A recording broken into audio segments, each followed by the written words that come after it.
बिस्मिल्लाहिर्रहमानिर्रहीम। अस्सलाम वालेकुम। आज 13 फरवरी है और दिन है मंगल का। इमरान खान के इनकार के बाद एक और बड़ी डेवलपमेंट हुई है। देखें, इमरान खान ने आज जेल में वाज़ेह तौर पर कह दिया है कि वो बिल्कुल किसी ऐसी कमज़ोर हुकूमत में नहीं बैठेंगे, ना कोई ऐसी कमज़ोर हुकूमत बनाएंगे जिसकी वजह से वो पहले पिछली बार की तरह ब्लैकमेल होते रहें या उनको चोरों, डाकुओं और लुटेरों के साथ बात करनी पड़े, ब्लैकमेलर्स के साथ बात करनी पड़े। तो इमरान खान ने तो ये बड़ा वाज़ेह कह दिया है। इमरान खान ने जब वाज़ेह कह दिया, और वैसे भी इमरान खान ये यानी आप ये कहें कि दूसरा इसका काउंटर आर्गूमेंट ये हो सकता है कि भाई इमरान खान इनकार ना भी करें तो कौन सा को इमरान खान को हुकूमत बनाने दी जाएगी। उसकी रीज़न ये है कि इमरान खान साहब की सीटें जो है वो कम अज़ कम 47 सीटें तो पंजाब में कंफर्म जो है वो कम की गई हैं। बाकी सूबों को छोड़ दें, 47 सीटें तो पंजाब में कम की गई हैं। और अगर आप उन 47 को ऐड करते हैं तो जाके फिर भी इमरान खान साहब जो है वो जाके इमरान खान साहब की बन जाएगी 140। अच्छा, अब वैसे तो 92 93 हैं, 47 को ऐड करें तो 140 बन जाएंगी। तो ये भी इमरान खान साहब की सिंपल अक्सरियत है। लेकिन मसला ये है कि आज इलेक्शन कमीशन जो है उसने धड़ाधड़ मुतनाज़े जो हल्के हैं जहाँ पे बदतरीन धांधली हुई है, वहाँ उन हल्कों के इलेक्शन कमीशन ने नोटिफिकेशन निकालने शुरू कर दिए हैं। जो जिसका नोटिफिकेशन होता चला जाएगा वो मामला अब अदालतों की बजाय अब वो ट्रिब्यूनल में जाएगा और वो लंबा खाता है। गो के बहुत लंबा नहीं चलेगा और एक एक करके ये सीटें इमरान खान के पास, तहरीक इंसाफ के पास वापस आनी है। और अल्टीमेटली जो नज़र आ रहा है वो 4 6 8 माह की गेम है, ये जो भी हुकूमत आएगी। लेकिन जो दूसरी डेवलपमेंट हुई है वो ये हुई है कि बिलावल भुट्टो जरदारी ने आज प्रेस कॉन्फ्रेंस की है और प्रेस कॉन्फ्रेंस करके उन्होंने बड़ी एक दिलचस्प जो है उनकी प्रेस कॉन्फ्रेंस थी। एक तरफ तो वो कह रहे हैं कि मुल्क को इस्तेकाम की ज़रूरत है और मुल्क को हमने एक बार फिर पाकिस्तान खप्पे का नारा लगाना चाहिए। और उन्होंने कहा कि अगर हम पीटीआई ने हमसे बात नहीं की और इस बात की बिलावल तस्दीक कर रहे हैं, ये जो एक प्रोपेगेंडा होता था कि इमरान खान जी पीपल्स पार्टी से राब्ते कर रहा है, इमरान खान पीपल्स पार्टी के साथ मिलकर हुकूमत बनाना चाहता है, इमरान खान और पीपल्स पार्टी में राब्ते हैं, बैकडोर राब्ते हैं, ये सारे झूठ बोले गए। लेकिन बिलावल ने इस बात की तस्दीक कर दी है कि कोई पीटीआई ने हमसे राब्ता नहीं किया और पीटीआई हमसे बात भी नहीं करना चाहती। और अगर हम नून लीग का साथ नहीं देते तो फिर असम्बली बन नहीं सकती, वज़ीर आज़म बन नहीं सकता, वज़ीर आज़म बन ना सके तो दोबारा इलेक्शन की तरफ जाना पड़ेगा और दोबारा इलेक्शन हो नहीं सकते। तो लिहाजा हम पाकिस्तान के इस्तेकाम के लिए नून लीग को जो है वो वोट दे रहे हैं, लेकिन हम नून लीग की हुकूमत का हिस्सा नहीं होंगे, वफाकी हुकूमत में हिस्सेदार नहीं होंगे, हम वजारतें नहीं लेंगे। एक तरफ तो ये ऐलान कर दिया। अगर आप हुकूमत में नहीं हैं, दूसरी तरफ आप जो है वो आईनी ओहदे ले रहे हैं आप। और ये बात क्रेडिट देना चाहिए मोहम्मद मालिक साहब को। उन्होंने सबसे पहले ये खबर ब्रेक की थी कि पीपल्स पार्टी शहबाज शरीफ को वोट तो देगी या जो भी नून लीग की तरफ से वज़ीर आज़म होगा उसको, लेकिन वफाकी हुकूमत का हिस्सा नहीं होगी। और दूसरी तरफ ये पीपल्स पार्टी जो है वो सदर भी जरदारी होंगे, गवर्नर भी इनके होंगे, ओहदे भी सारे आईनी इनके पास होंगे, चेयरमैन सेनेट भी इनका होगा जो अब तक ये मांग रहे हैं, लेकिन हुकूमत का हिस्सा नहीं होंगे। ये कैसी मतलब हुकूमत का हिस्सा नहीं है कि बाकी सारे ओहदे आपके पास होंगे और आप इसलिए वजारतें नहीं ले रहे। आपको पता है कि जो तबाही और बर्बादी इस हुकूमत की होगी, नजर आ रहा है कि क्या होगा। अच्छा, वैसे में 3 दिलचस्प बातें हैं। देखिए, पहली बात यह है कि ये पहली हुकूमत होगी, अगर पीपल्स पार्टी अपोजिशन बेंचों पे बैठती है तो ये पहली हुकूमत होगी जिसके हुकूमती बेंचों पे 90 अरकान बैठे होंगे और जो इसके ऊपर है जो अपोजिशन है उसके ऊपर फिर 90 अगर इधर बैठते हैं फिर तो अगर 300 और 36 के हिसाब से आप लगाते हैं तो फिर 240 बनते हैं। 246 अरकान अपोजिशन बेंचों पे बैठे होंगे और 90 हुकूमती बेंचों पे बैठे होंगे। मैंने शायद ट्वीट में 140 लिख दिया था, 140 नहीं है, वो 240 है। 240 क्योंकि उसकी वजह यह है कि 200 और 36 टोटल 336 हैं टोटल, 336 टोटल हैं क्योंकि पहले 342 थी, 6 कम हो गई हैं। उसकी रीज़न यह है कि वो फाटा वाली सीटें कम हो गई। 336 के ऐवान में 246 बैठे होंगे अपोजिशन बेंचों पे और 90 हुकूमती बैठे होंगे जनाब हुकूमती बेंचों पे। ये एक पाकिस्तान की तारीख की अनोखी असम्बली होगी। और एक और बात, दिलचस्प बात, अगर आप मखसूस नशिस्तों वालों को निकाल दें कि उनको कोई वजारत नून लीग ने देनी है, तो जो इलेक्ट करवाए गए हैं बदतरीन धांधली के बाद भी नून लीग वाले, इनकी तादाद बनती है 74, वजारतें ये रखते हैं 90।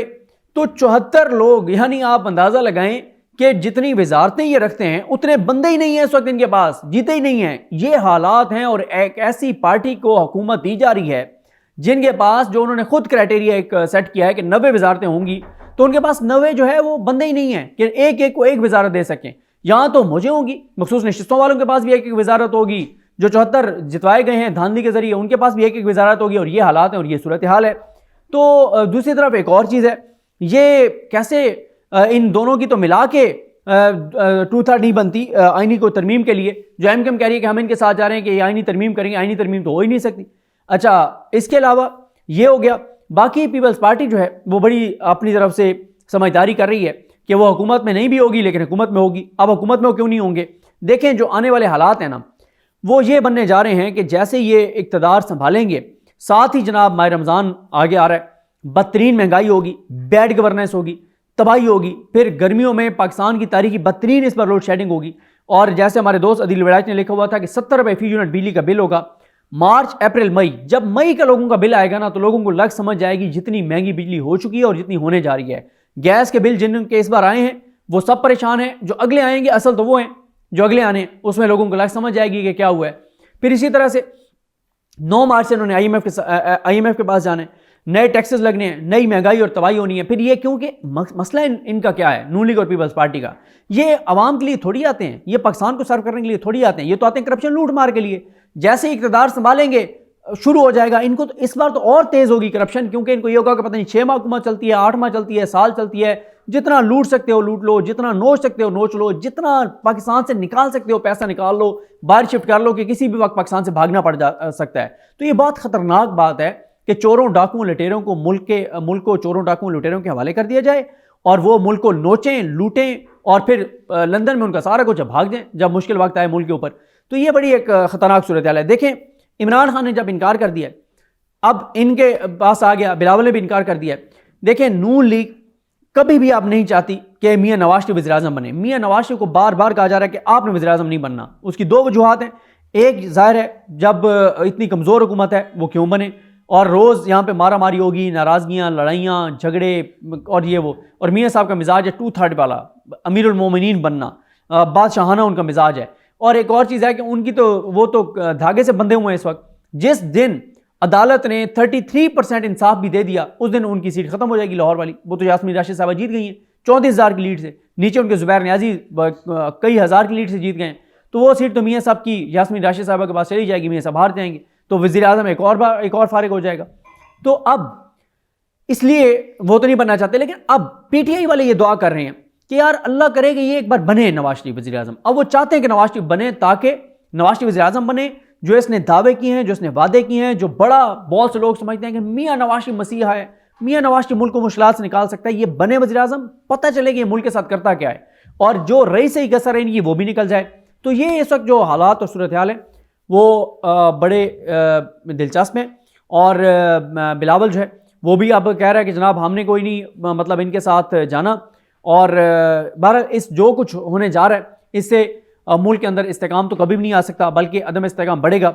बिलावल भुट्टो जरदारी हुकूमत का हिस्सा नहीं होंगे, लेकिन हुकूमत के बजट में भी वोट देंगे, हुकूमत की कानून साजी में भी वोट देंगे। तो बड़ा एक अजीब सा एक है। तो ये जनाब ये दोनों इकट्ठे थे, पीपल्स पार्टी और नून लीग ये इकट्ठे हैं, अंदर से ये एक हैं, बाहर से ऊपर ऊपर से लड़ाई करते हैं। और ये भी एक ड्रामा ही है, कोई नया ड्रामा ही क्रिएट हो रहा है कि पीपल्स पार्टी जो अपोजिशन में बैठेगी, और ताकि इसमें एक और भी इनका हो सकता है कि हुकूमत भी अपनी और अपोजिशन लीडर भी बिलावल को बना दें, ताकि राजा रियाज, एक नया राजा रियाज, ठीक है, बिलावल को। लेकिन कैसे ये बिलावल को बनाएंगे? PTI की नशिस्तें हैं, बदतरीन धांधली के बाद भी 92, 93 उनको मखसूस नशिस्तें भी देनी पड़ेंगी, मिलेंगी। अच्छा अगर अच्छा इनका ये फिर हो सकता है एक और प्लान कि पीपल्स पार्टी बैठे अपोजिशन में, PTI को मखसूस नशिस्तें ना दी जाएं, पीपल्स पार्टी और नून लीग को मखसूस नशिस्तें उनमें तकसीम कर दी जाएं, PTI की भी, और इस तरह से बिलावल की पीपल्स पार्टी का फिगर बढ़ जाएगा, PTI से ज़्यादा हो जाएगा मखसूस नशिस्तें लेने के बाद। तो जब वो ज़्यादा हो जाएगा तो क्योंकि इनमें जब ये होगा कि जब ये PTI को नहीं देंगे कि आप तो आज़ाद हैं, और ये आप कोशिश करेंगे कि जो PTI जा रही है उसमें वातुल मुस्लिमीन में, उसके ऊपर भी कोई इस तरह की चीज़ क्रिएट करेंगे कि ये नहीं हो सकता, ये हो सकता है, कोई ना कोई ड्रामा क्रिएट करेंगे।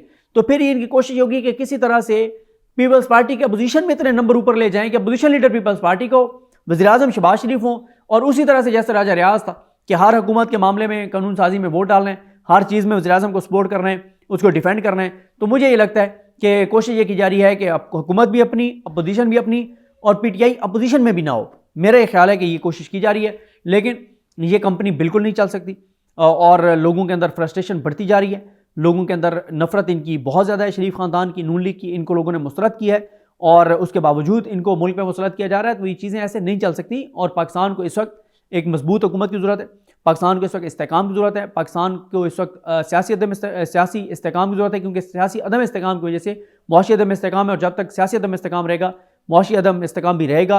सियासी इस्तेकाम के साथ ही मुआशी इस्तेकाम आएगा, और सियासी इस्तेकाम तब आएगा जब लोगों के मैंडेट का एहतराम किया जाएगा और उनको जो मैंडेट लोगों ने जिनको दिया है उनको ही हुकूमत दी जाएगी।